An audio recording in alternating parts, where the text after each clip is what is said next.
on MTV. Now, unlike The Hills and Jersey Shore, this show is real. Totally real. Yes. And it's been 2 years or so in the making. Yeah, it's a really long process to get a show on the air. People think it just kind of happens overnight, but, television is kind of a hurry up and wait sort of game, so, and we were lucky that it got on as fast as it did.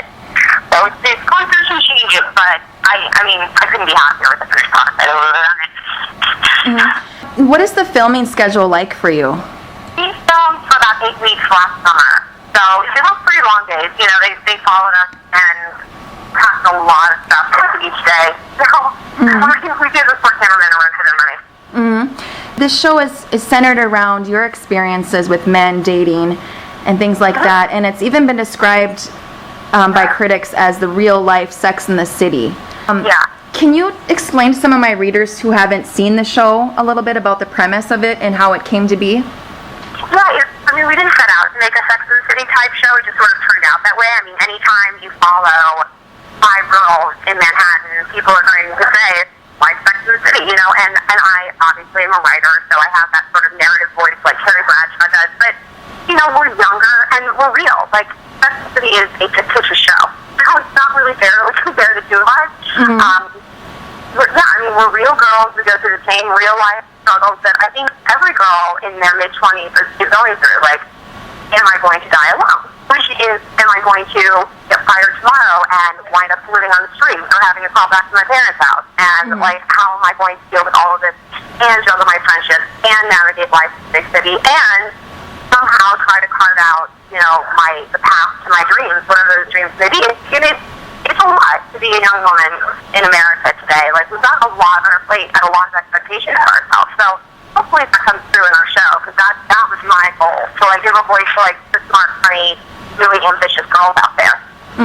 Now, your friends, Victoria, Chloe, Nikki, and Gurge, did they have to audition for the show, so to speak, or were they kind of... Yeah, we've all been friends for a long time, so it's very natural to have them on the show, but no, they didn't audition. I used to joke with them that if they pissed me off, they would have to, but, no, it was totally, it would have been weird if I'd done it without them, and when I signed up for this whole process, the first thing I said was I can't pretend to like someone I don't, and if I'm going to do this, it has to be my real friends. I don't want to make something like The Hills. Right. Where it's just drama every other minute, because they don't actually like each other. Now, I watched the whole swapping exes episode, and I thought that was pretty interesting. Your ex, he's pretty hot, I must say. He's gorgeous. Yeah. So what's up with that? You seemed pretty smitten, yet kind of uneasy around him. Are there any feelings there still? Yes. Actually, I was in LA a weekend or two ago for the MTV Movie Awards, and he's living in LA now. And I get a copy of the show a week early, and so it was maybe for the second episode. I don't know if you've seen the second episode where I confront him about why we broke up and everything. It's awkward and there's a lot of tears. As are most of my encounters with my ex-boyfriend.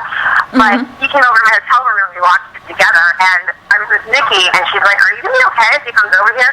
And I was like, "Nikki, please, come on. I was so bummed. I'm so over it." And we walked through the door, and I almost my knees almost gave out. I was like, you are impossibly more beautiful and sweet and so hot. God, he's so hot. We watched the episode together where I'm crying about him. He's like, "I'm so sorry. I didn't know I broke your heart this bad." I was like, "Yeah, it is." What exactly are you looking for in a guy? I'm looking for a guy who's supportive. And we kind of think that that's really easy to find, but I think girls like us, we're focused on our career, and we're driven, and we're ambitious, and we think that that's going to be a good thing for the guys that we date, because it means we're not needy and clingy and we're independent. And for some reason, at least in my experience, it's not a good thing. It's something that scares guys and intimidates them and makes them feel inferior and I don't know, inconstant or something. So I need a guy who's got his own shit together enough that he's not threatened by my career. And why would he be? Hello. I write about celebrities. It's not like I'm curing cancer, for God's sake. Right. And I also one guy who has a good body. Well, yeah. Pretty shallow. I'm really into athletes for that reason.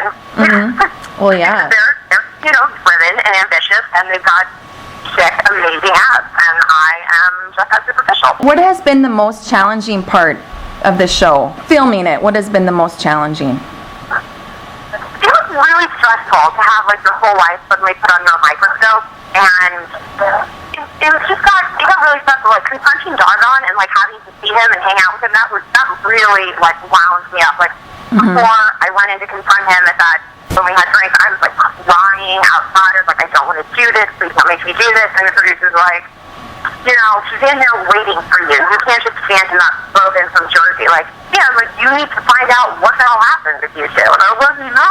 And then my friends were like, man up and do it, for God's sake. Well, like, all right. But, you know, it's not easy to get, like, basically told that you were cheated on national television. Right. I know. This is wonderful. But if one other girl watched it and was like, I have gone through the same thing, then, you know, it's worth it. So what has been the most fun for you? Recognize me?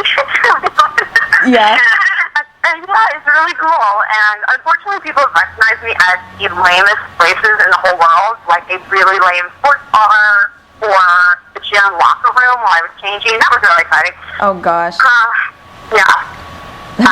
So we've gotten to go to like so many cool events and meet so many cool people, and it's great. It's just all super fun. And you know, I'm a writer first and foremost, and I'm hoping that this will be sort of like a platform or stepping off point to help me sell more books and all that. So I think more good things are to come, hopefully. Right. So